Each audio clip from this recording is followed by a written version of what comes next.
November 18th, 2002 marks a date where one of the best games of all time was released on Nintendo GameCube. Of course I am talking about Metroid Prime. But why am I bringing this up now? Nintendo shadow dropped Metroid Prime Remastered for the Nintendo Switch on February 9th, and today, after 100%ing the game, I am reviewing it for you, so suit up and enjoy the show.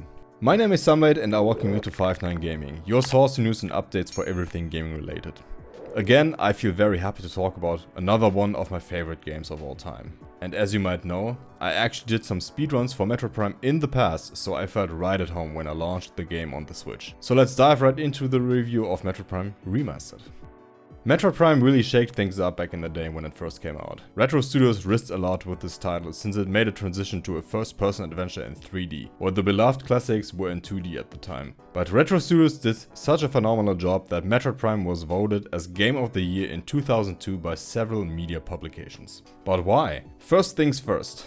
As mentioned, Metroid Prime is a first-person adventure which takes place between Metroid or Metroid Zero Mission and Metroid 2 Return of Samus, if you want to tie it into the timeline, even though the Prime series is non-canon. Samus Aran, a famous bounty hunter, takes on the space pirate once again and encounters a strange radioactive substance on Talon 4 called Phazon, which is pretty much the focus of the entire Metroid Prime trilogy.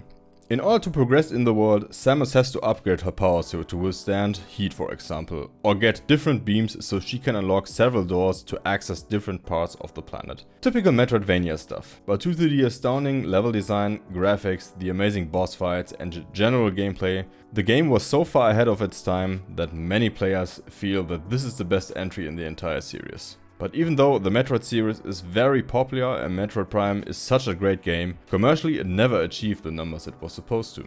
Hell, Metroid Dread is the best-selling game in the series with roughly 3 million games sold. While this achievement is great, it pretty much shows why we never got more games in the past. But we are on a good path here. The future looks very bright for the Metroid series. I guess you remember the Metroid Prime 4 announcement almost 6 years back? Sure, the development process got restarted a while ago, but once this announcement was made, we all suspected that we will get the Metroid Prime trilogy sooner or later. But the rumor of a Metroid Prime remake was going strong too.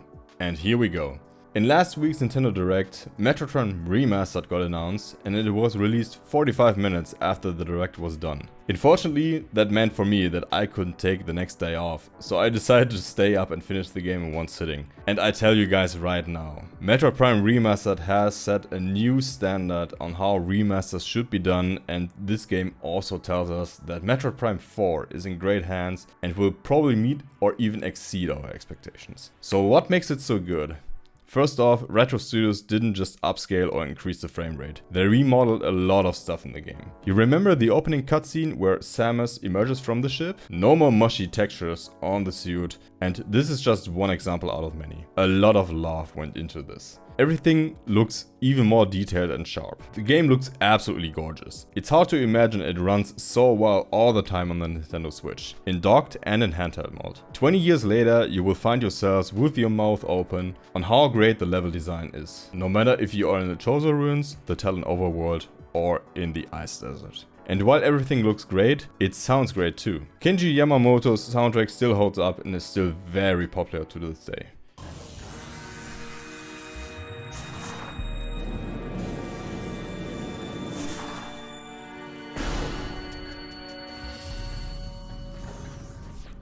You loved the Lower Norfair theme from Super Metroid and never played Metroid Prime? You're going to love wandering through Magmore. But it was enhanced on other departments too. Sure, the Queen Parasite, the Space Pirates and many other enemies you encounter look stunning. But it plays amazing as well.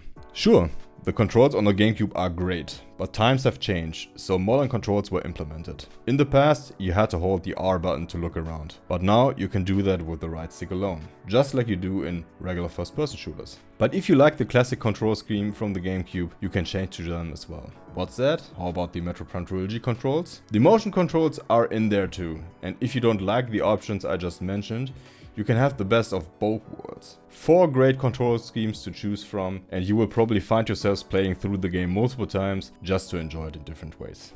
What else? One thing that immediately caught my attention is that several animations were redone. Do you remember your first encounter with the Space Pirates on Talon 4? When a security bot locks the door, Samus looks like she's about to lose her balance and falls on the ground. I believe Retro thought too that this didn't fit the scene, so they changed it up, and this is not the only example.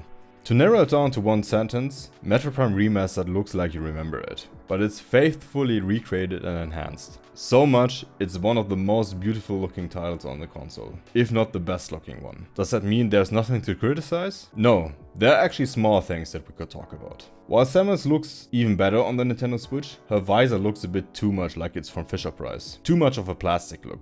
And if you stand in front of a metal ball in the Chozo Ruins, you don't see your face anymore. Very unfortunate that this small detail didn't make the cut. But this is just nitpicking. So what about the player base who didn't play Metroid Prime before? Why should you get into this now?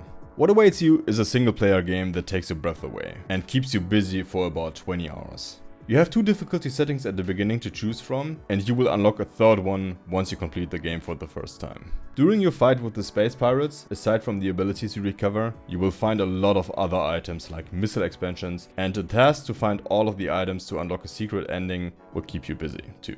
Collecting items are not enough. Metroid Prime introduced a new mechanic. You can switch to the scan visor and scan everything you encounter in the game. Enemies, the environment, computers, and the history of the Chozo you will find on the wall. These scans are doing a great job of telling the story even further, if the environmental storytelling is not enough for you. How about the players who return to the game? Will they experience something new? That's actually a downside of the remaster. On the one side, it was faithfully recreated and enhanced. But content-wise, you won't encounter anything new, but playing the game on handheld mode is a great improvement, right? As of right now, you can get a hold of this game via the Nintendo eShop only. But depending on where you live, you can buy the retail version at the end of February or the beginning of March. And this game is going to prepare you well for the greatness which will be called Metroid Prime 4. For 40 bucks, which is actually a fair price if you think about it. Usually remasters like these cost 50 bucks and more. Remember Zelda Skyward Sword HD? But Metroid Prime Remastered went the extra mile there, and you can get a lot of bang for your buck.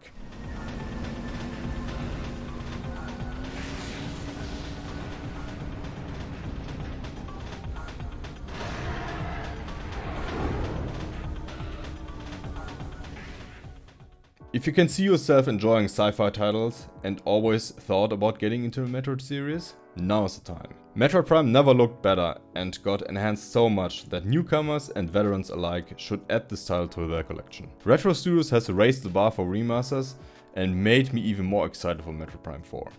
Did you enjoy this review? Make sure to like the video and subscribe to 5 Non Direct to not miss further content from us. Have a good day, I'll see you next time.